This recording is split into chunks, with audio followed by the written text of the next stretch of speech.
Hello बच्चों, कैसे हैं? सब ठीक ठाक? चलिए भाई, ठीक है। मैं प्रजापति सर।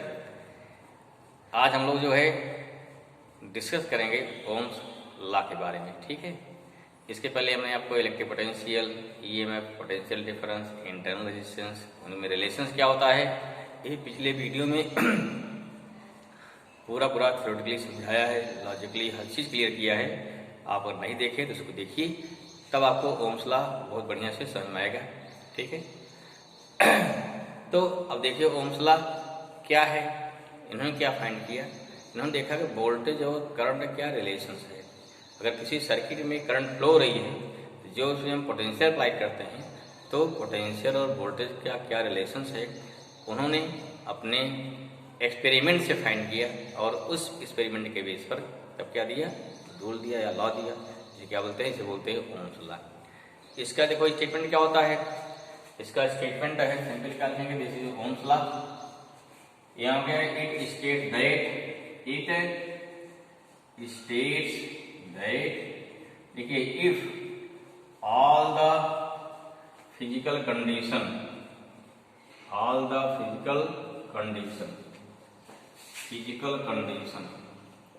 इसमें क्या है, स्पेशली क्या देखो, टेम्परेचर। फिजिकल मान लीजिए प्रेशर हो गया, और इस फिजिकल पढ़े ना, फिजिकल चेंज, केमिकल चेंज। अगर कोई चीज क्या है, वन फॉर्म से अदर में चेंज हो जाए, अदर से फिर पहले फॉर्म में आ जाए, दैट इज फिजिकल चेंज। ऐसा क्या होता है, टेम्परेचर बढ़ भी जाता है, घट जाता है फिर से, ठीक है ना। प्रेशर इंक्रीज होगा, फिर डिक्रीज हो जाएगा, है समझ में। इस प्रकार का फिजिकल चेंज, जो फिजिकल कंडीशंस हैं। तो अगर हमारा टेम्परेचर कांस्टेंट हो गया, प्रेशर ऑटोमेटिक कांस्टेंट हो जाएगा, डेंसिटी ऑटोमेटिक कांस्टेंट हो जाएगी चीजों की, ठीक है ना। इसलिए क्या होता है, स्पेशली क्या होता है, specially if temperature you can see, तो you can see if all the physical conditions, और क्या हो गया, और कैसे temperature remains constant, then the electric current,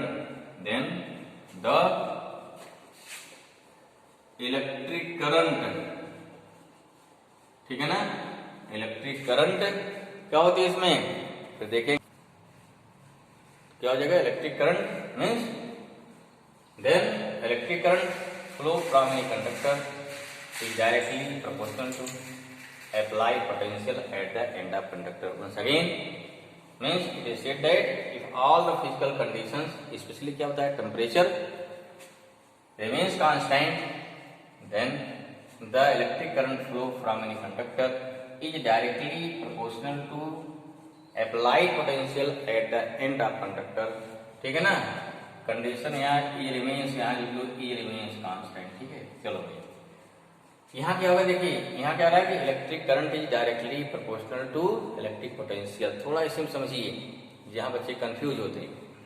कहीं के क्या दिया जाता है कि potential is directly proportional to electric current दिया जाता है, ठीक है।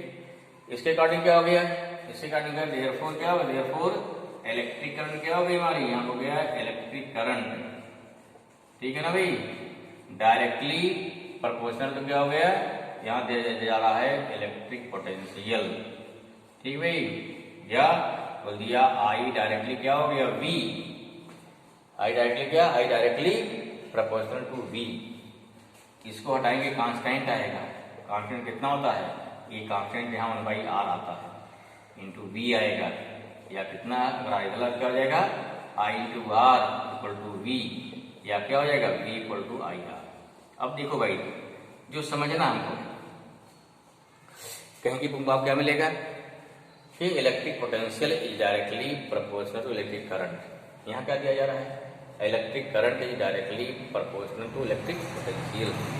क्या दोनों सही हैं, या कोई गलत है, ठीक है।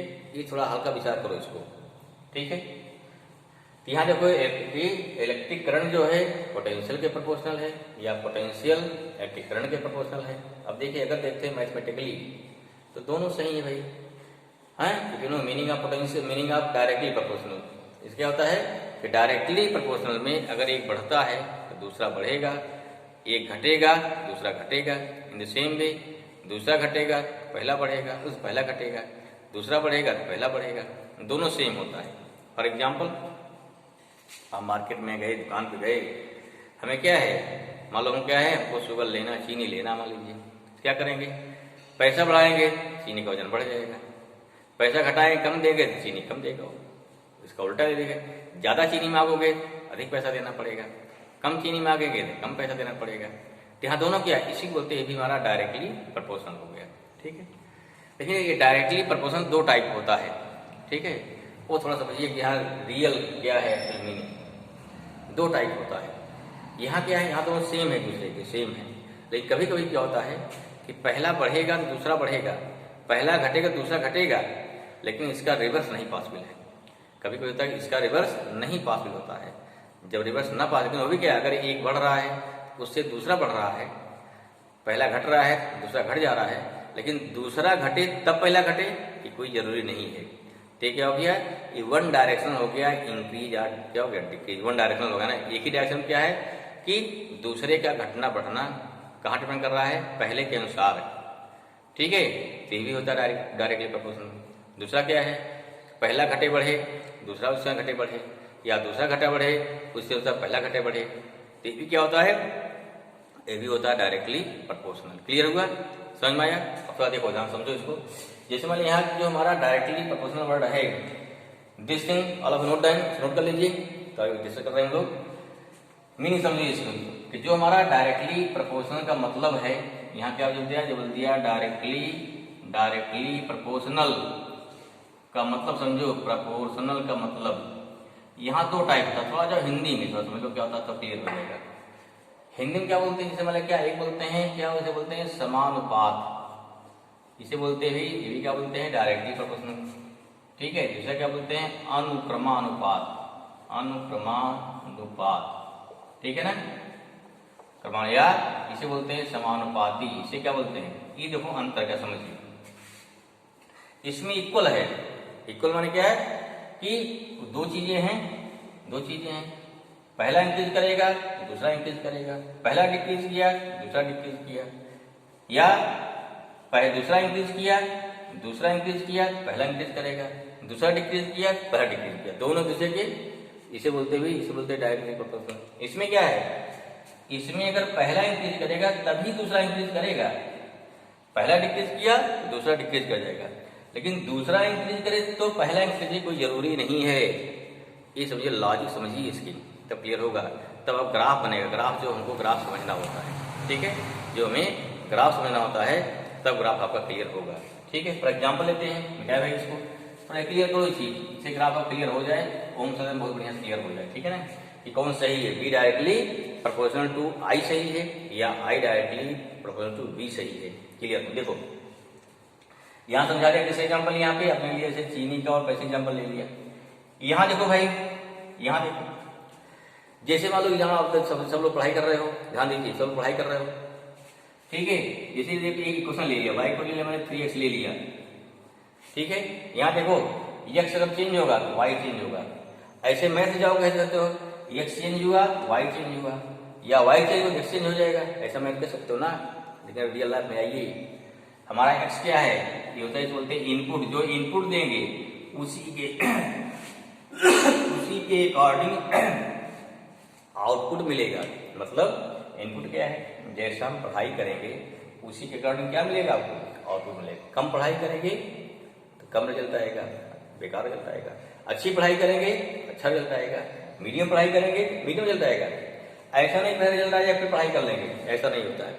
ये हो गया वन डायरेक्शन हो गया ना, जैसे जैसे हमारी मेहनत रहेगी उसी के अनुसार क्या हो गया, उसी के अकॉर्डिंग हमारा रिजल्ट आएगा। क्लियर हुआ, कुछ और सही प्रयास करें।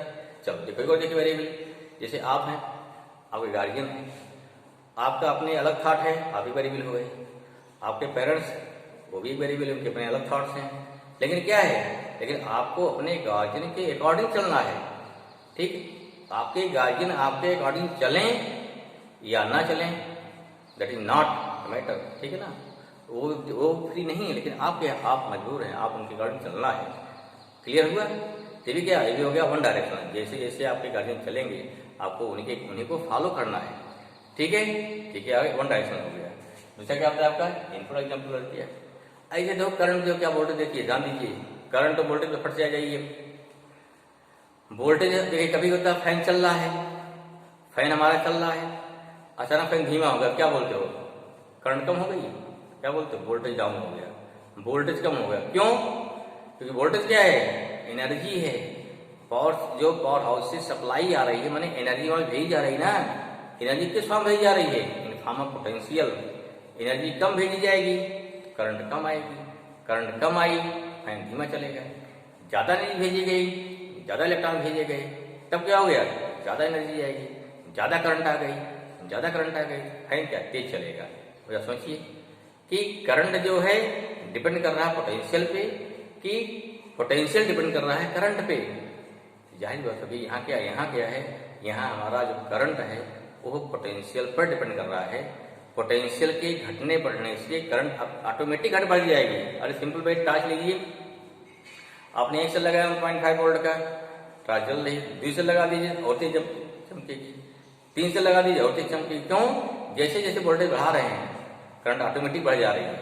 ऐसे नहीं वोल्टेज नहीं बढ़ा रहे हैं, करंट बढ़ाओ तो भाई अपने आप, तो बिना वोल्टेज बढ़ाए करंट नहीं बढ़ सकती है। इसी जैसे आल्सो क्या हो गया, ये कैसा हो गया, this type of directly proportional हो गया, अनुपाती एक के पीछे चल रहा, अनुमानित पीछे क्रम में चलने वाला ना, जैसा आगे वाला चलेगा वैसे पीछे वाला चलेगा। इससे ये भी क्या है, आगे वाला बढ़ा पीछे वाला बढ़ा, आगे वाला घटा पीछे वाला घटा, तो ये भी हमारा डायरेक्टली प्रोपोर्शनल है। लेकिन मीनिंग क्या है, इससे बिल्कुल डिफरेंट है। तो जब एक डिपेंडेंट हो जाए, दूसरा क्या है, इंडिपेंडेंट। अब क्लियर आया, थोड़ा जो ग्राफ पे, ग्राफ खींचते हो, ग्राफ में 2 वेरिएबल होता है, एक होता है एक्स, एक होता है वाई। ठीक है, एक्स क्या बोलते हैं, याद आ रहा है, इसे बोलते हैं इंडिपेंडेंट वेरिएबल बोलते हैं। वाई क्या बोलते हैं, डिपेंडेंट वेरिएबल। जो हमारा इनपुट है वो इंडिपेंडेंट है, उसके अकॉर्डिंग आउटपुट आएगा। क्लास में 40 बच्चे हैं, क्या होता है, सबके अलग अलग इनपुट होते हैं ना, कोई ज्यादा पढ़ता है, कोई कम पढ़ता है, कोई मीडियम पढ़ता है, कोई सोता है, कोई कुछ नहीं करता है। तो जो जैसे जैसे इनपुट डाल रहा है, जो जैसे पढ़ाई कर रहा है, वही उसका इनपुट हो गया। और जब एग्जाम होता है तो उसका उसी के अकॉर्डिंग क्या इनपुट है, आउटपुट आएगा। तो हमारा आउटपुट आ गया, क्लियर हुआ। इसलिए जब आप ग्राफ खींचोगे, क्या होगा ग्राफ में, यहाँ होता है एक्स एक्सिस, यहाँ क्या होता है वाई एक्सिस। देखो जनरली कोई 100% रूल नहीं है, लेकिन जनरली 99.9% क्या होता है, जो होता है इंडिपेंडेंट वेरिएबल कहाँ लेते हैं, एक्स एक्सिस पे, डिपेंडेंट कहाँ लेते हैं, कहाँ लेते हैं, वाई एक्सिस पे। ठीक है, ये आउटपुट है ना डिपेंडेंट है, ये क्या इंडिपेंडेंट है। ठीक है, तो ग्राफ बनेगा हमारा, तो ग्राफ बनेगा, इससे क्या बनता है, इसके टाइम ग्राफ आता हमारा। क्लियर हुआ। तो ग्राफ की मदद से या वेरिएबल की मदद से अगर देखते हैं, या डायरेक्टली प्रोपोर्शनल के हिसाब से, किस टाइप का है, since here current depends upon, क्या हो गया, डिपेंड्स अपॉन वोल्टेज। यहाँ वोल्टेज क्या, voltage is independent variable, current क्या हो गया, is dependent variable. That's why यहाँ क्या बोलते हैं, इलेक्ट्रिक करंट जो है डायरेक्टली प्रोपोर्शनल टू वी होती है। जैसे जैसे वी घटे बढ़ेगा आई बढ़ जाएगी, वी घटेगा आई घट जाएगी। ऐसा नहीं आई बढ़ जाएगी तब भी बढ़ेगा, ऐसा नहीं होता है, रियली ऐसा नहीं होता है। इस चीज को ध्यान रखते हुए, ध्यान रखिए, दिस इज हमारा क्या, this is the statement of Ohm's law. क्या होता है कि I directly proportional to V. Clear आया समझ में। कहीं कहीं बुक दिया रहता है तो वी डायरेक्टली प्रोपोर्शनल टू आई, कहीं दिया रहता होता है, एनसीईआरटी में पढ़े आप, वहां भी दिया गया होगा, कि आप किसी और को दिया गया होगा, नो डाउट पता नहीं एनसीईआरटी कब लिखी हुई है। ठीक है, नहीं लोगों ने ध्यान दिया होगा। ठीक, या आपके स्तर पर क्योंकि आप जो है डायरेक्टली प्रोपोर्शनल को बहुत ज्यादा नहीं क्लेरिफाई कर पाते हैं, तो वहां दे दिया था भाई ठीक है कि बच्चा जो है प्रोपोर्शनल में समझ रहा है तो भी डायरेक्टली आई कर दिया। लेकिन रियलिटी में वास्तव में क्या होता है, वास्तव में जो होता है हमारा क्या है, जब लेके वेरिएबल के अकॉर्डिंग जब ग्राफ खींचते हैं, ठीक है, होता ग्राफ में भी अगर बी दिया है वाई एक्सिस पे, आई दिया एक्स पे, तो जो हमारे जनरल ग्राफ का नियम है कि इनडिपेंडेंट कहाँ लिया जाता है, एक्स पे, डिपेंडेंट कहाँ थे वाई पे। ठीक है, क्या लिखते हैं, ग्राफ बनाते हैं, कभी ना टेबल खींचते हैं, एक्स के डिफरेंट वैल्यूज के लिए वाई की वैल्यूज, जैसे जैसे एक्सचेंज करेंगे तो वाई चेंज होगा ना, तो एक्स कहाँ गया डिपेंडेंट पे, एक्स कहाँ गया इंडिपेंडेंट। हाँ, कहीं उसका चेंज कर दिया गया है तो वहां चलेगा। दिस थिंग क्लियर कि हम क्यों यहाँ ले रहे हैं I directly proportional to B, why we can't take I directly proportional to I. फिलहाल अगर कहीं आप लिख देते हैं 10th के स्तर पर लिख देते हैं तो आपको भी माना जाएगा, सही माना जाएगा है। तो वी डायरेक्टली प्रोपोर्शनल टू आई भी आपका काम चलाऊ है, सही है, गलत एकदम नहीं है। लेकिन जब आगे पढ़ेंगे 12th जाएंगे तो वहाँ फिर मिलेगा ओम्स लॉ का प्रूफ। जब प्रूफ किया जाता है, डेरिवेशन किया जाता है, तो उस डेरिवेशन में फिर से क्या हमारा आता है, तो वहाँ का I directly proportional to V आता है। क्लियर हुआ? ये हमारा क्या है, इसे बोलते हैं ओम्स लॉ।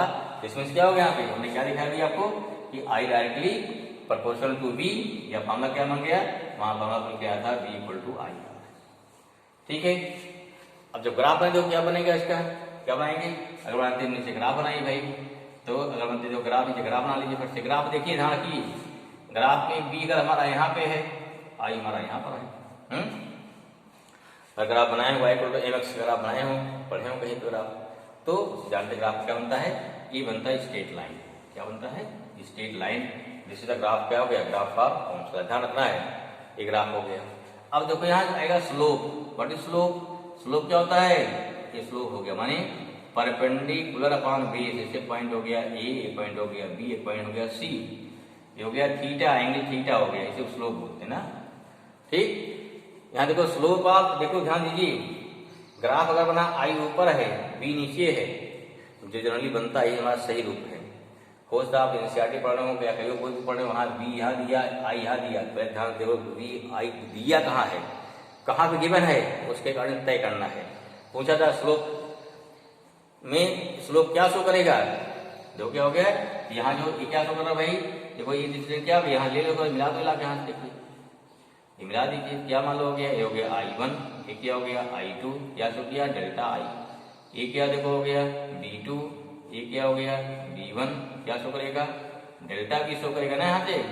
दिस मीन्स यहाँ क्या हो जाएगा, यहाँ आ जाएगा स्लोप, माने क्या हो गया, this is the graph from, graph क्या हो गया, ग्राफ बिटवीन कौन में आई एंड बी।